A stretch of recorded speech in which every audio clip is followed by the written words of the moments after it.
If you want to install iOS Launcher on Google Pixel 10a, what you can do is you can go to the Play Store. Then over here at the bottom, we're going to tap on the search button in here and then use the search field at the top. Now we can type something like iOS Launcher, iPhone theme, or something similar.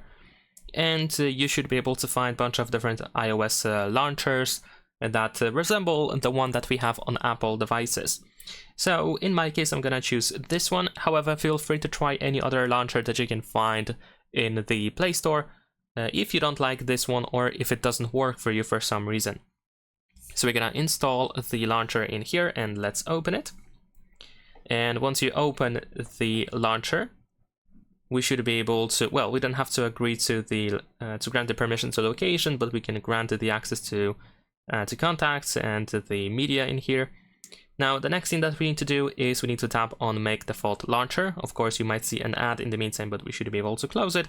Then press OK, and we can switch from the Pixel Launcher to the iOS Launcher in here, and there we go.